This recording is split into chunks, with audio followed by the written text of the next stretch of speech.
The wind had a mean edge that afternoon, the kind that scraped across the plains and carried dust like a whispered warning. It twisted through the dry grass, rattled the loose window shutters on the old bunkhouse, and snapped the faded sheets hanging on the line behind the ranch. A storm wasn't coming, at least not the kind that brought rain.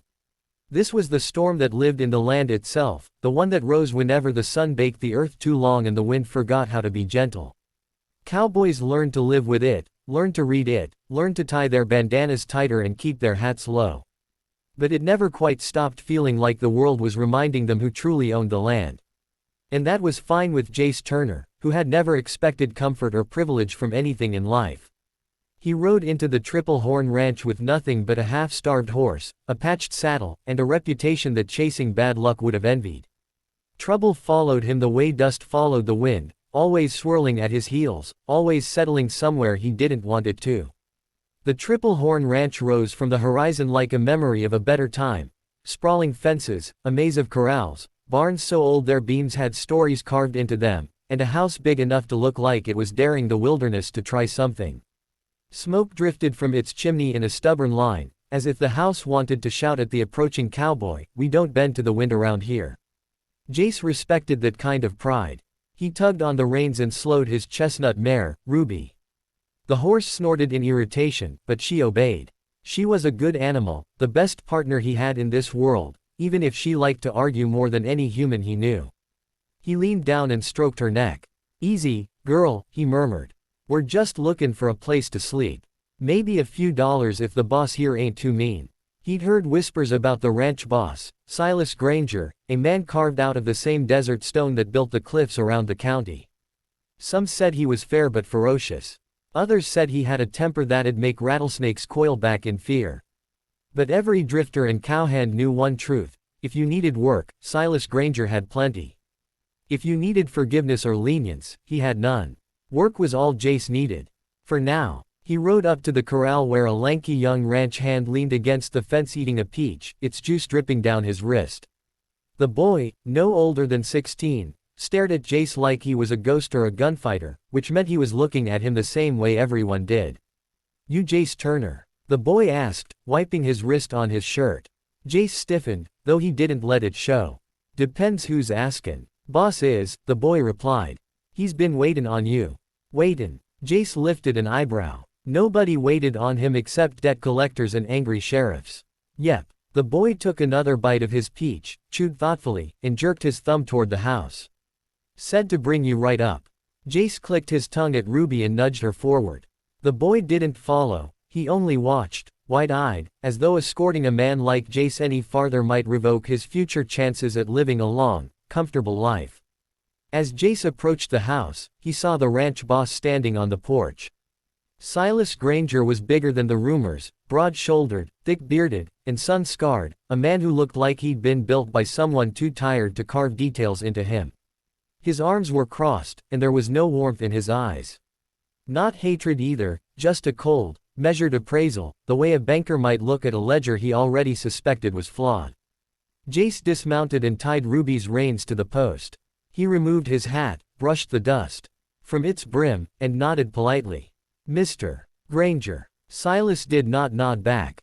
"You're Jace Turner." It wasn't a question, though Jace decided to answer it like one. "I am. You're late." Jace glanced at the sky. "Didn't know I had an appointment." Silas didn't smile. "I don't like men who think clever words can get them out of trouble." "Then it's a good thing I ain't in trouble," Jace replied evenly. Silas turned and stomped into the house without another word. Jace hesitated, just for a breath, then followed. Inside, the ranch house smelled of cedar, old coffee, and tobacco. The floorboards creaked underfoot. A grandfather clock ticked with the kind of authority that suggested it had been watching this family for generations. Silas stopped in front of a long table strewn with maps, ledgers, and a half-empty bottle of whiskey. He didn't sit, he simply planted his hands on the table and stared at Jace as if he were something stuck to the bottom of his boot. "Word is," Silas said, "you're a good rider. I hold my seat well enough. You shoot straight, when I need to, and you work hard. I got no reason not to." Silas nodded as though he'd already known the answers. "I need a foreman." Jace blinked. "A foreman? You hard of hearing, son." Silas growled. Yes, a foreman. Mine just ran off last week after getting ideas above his station.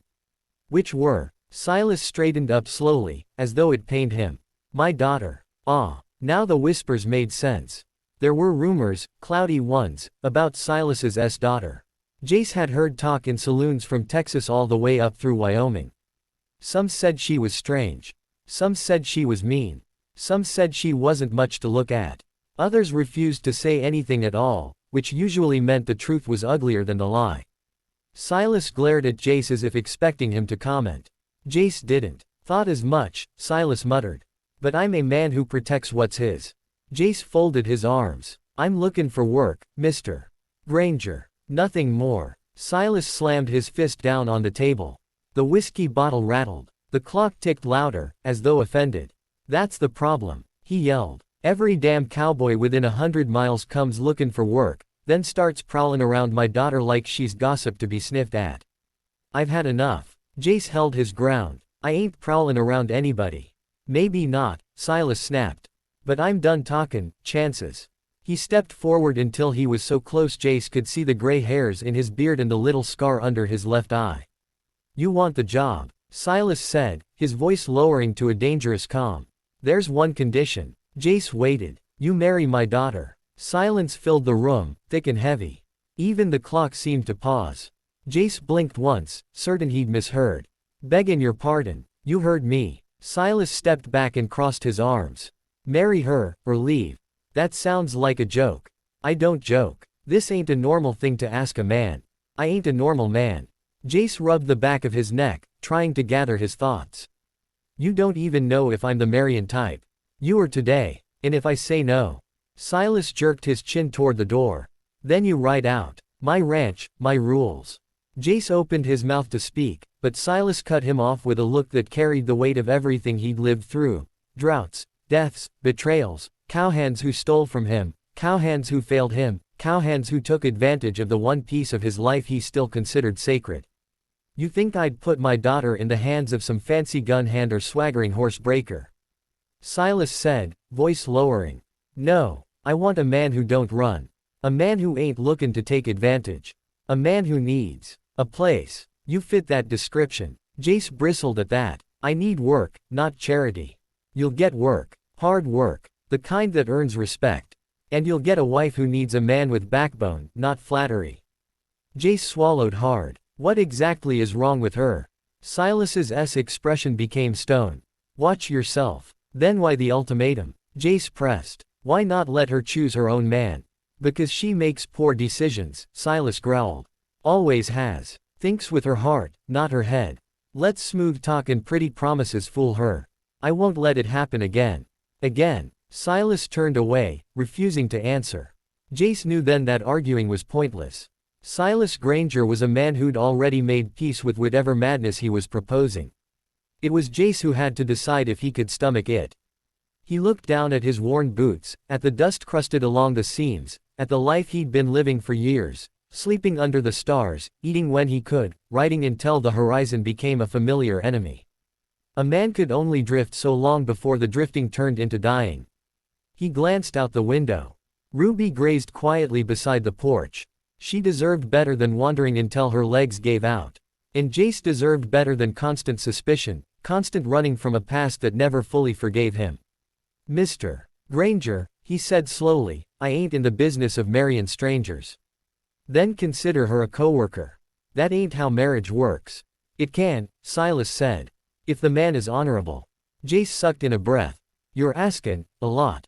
I'm offering a lot. Silas gestured to the ranch beyond the window. Room, pay, purpose. A stake in something bigger than yourself. And all I gotta do is marry a woman I never met. You'll meet her when you lift the veil. That's supposed to reassure me. No, Silas said. It's supposed to test you. Jace stared at the floor.